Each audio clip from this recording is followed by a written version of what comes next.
कौन ऐसा चाहेगा कि हमारे देश में माँ बहन बेटियों के साथ इस तरह से जघन्य अपराध होंगे, इस तरह से रेप बलात्कार होंगे, जो सुनने योग्य नहीं, जो कहने योग्य नहीं, जिस पर बोलने से वाणी पर विराम लग जाता है, जिस पर लिखने से कलम टूट जाती है और जिसको सुनने मात्र से पूरा रूह कांप जाता है। इस तरह का जघन्य अपराध नाबालिग बच्चियों से दुष्कर्म किया जाता है, उनके प्राइवेट पार्ट में राट घुसेड़ा जाता है, चाकुओं से वार किया जाता है, 100 को छत बिछत करके टुकड़ों को फ्रिज में डालकर और फेंका जाता है। इस तरह का दुस्साहस इस अपने भारत देश में होता है, जहाँ पर हम हर स्त्री को, हर नारी को देवी के रूप में मानते हैं। हर माँ बहन बेटी में हम देवी दुर्गा का ही रूप देखते हैं, नौ दुर्गा का ही रूप देखते हैं। इस तरह से भारत में इतना जघन्य अपराध हमारी माँ बहन बेटियों पर, इस पर चुप रहना एक तरह से कायरता है, मूर्खता है, बुज़दिली है। इसलिए मैंने सोचा कि इस पर भी एक प्रकाश डालते हैं। कौन चाहेगा कि हमारे देश में लूट खसोट भ्रष्टाचार चरम सीमा पर हो? कौन चाहता है कि देश में भूख गरीबी बेरोजगारी बेतहाशा बढ़े? कौन चाहता है कि देश में हर जगह अमर्यादित व्यवहार, अमर्यादित विचार, अमर्यादित भाषा शैली, अमर्यादित खान पान ऐसा हो जाए अपना देश कि लोग जीने को ही अपना विकास समझने लगे?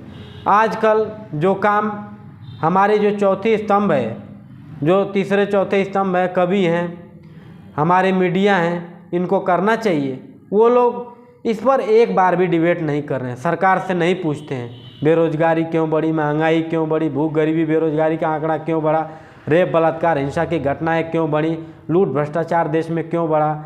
ये सब पे एक भी बात नहीं होती है। आप खूब बात करिए, लेकिन इस पर भी चर्चा करिए। आप इस देश को एक आईना दिखाएंगे। आज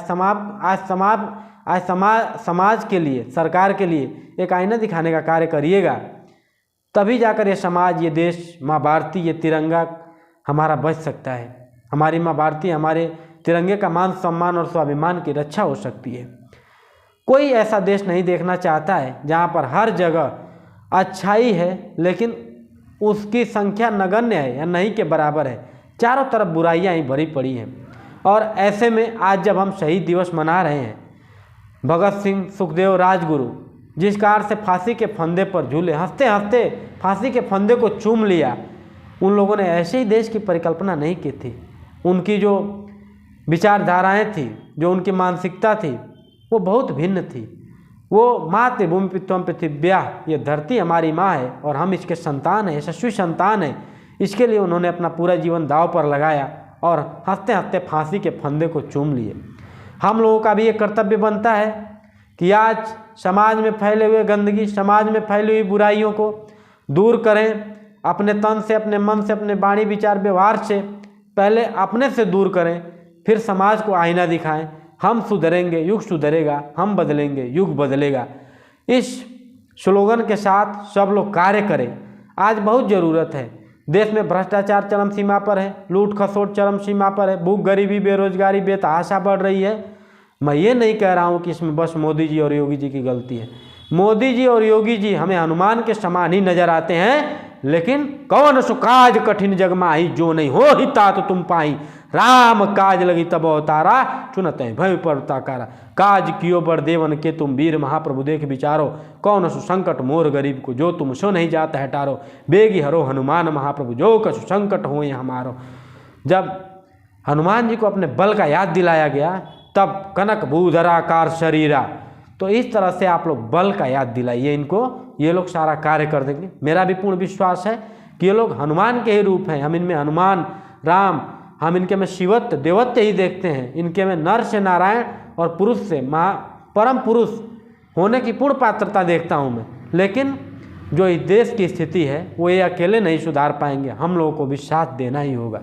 जितने लोगों ने घोटाले किए हैं, जितने लोगों के पास काले धन हैं, जितने लोगों के पास काले मन हैं, अगर वो दोषी साबित हो गए तो उनको दंड दिया जाए। और इस देश में एक दो जो जरूरी कानून है वो बहुत ज़रूरी है। आप सभी लोग हमारे साथ आवाज़ उठा सकते हैं। जो भी रेप और बलात्कार की घटनाएं करता है, हमारी माँ बहन बेटियों के साथ इस तरह से दुस्साहस करता है, उसको सड़क पर नंगा करके या तो गोली मार दिया जाए या तो उसको उसी वक्त फांसी पर लटका दिया जाए। कोई कानून नहीं चलेगा। दूसरा, जिन्होंने देश को लूटा है उनके ऊपर देशद्रोह और आतंकवाद के समान ही मुकदमा दायर किए जाएं और आतंकवादी के समान ही उनके ऊपर कार्रवाई की जाए, क्योंकि उन लोगों ने आतंकवाद से थोड़ा भी कम कार्य नहीं किया है। जिस देश में किसी ने घास की रोटी खाई, किसी ने उपवास रहा, किसी का घर परिवार सूना हो गया, कोई अकेला बेटा होकर भी आज़ादी के रण में कूद पड़ा, इस तरह की कहानियों से हमारे इतिहास के पन्ने भरे पड़े हैं। उसको पढ़िए, अपने अंदर के पौरुष, शौर्यता और वीरता को जगाइए, अपने साहस, शौर्य, पराक्रम, वीरता, विनयशीलता, गंभीरता से क्रांति लाइए। हमें शांति से क्रांति करनी है और गलत को गलत कहना है। आज शहीदी दिवस के दिन हम सब ये संकल्प उठाते हैं कि हम कोई भी ऐसा कार्य नहीं करेंगे जिससे हमारी माँ भारती या हमारा तिरंगा या हमारी सनातन सभ्यता कलंकित हो, दूषित हो, अपमानित हो। ऐसा कार्य हम करेंगे जिससे माँ भारती का मान, सम्मान, स्वाभिमान दुनिया में सबसे ऊंचा हो। आइए हम सब ये संकल्प उठाते हैं, हमारी बातों को जन जन तक पहुंचाइए। वंदे मातरम। जय हिंद।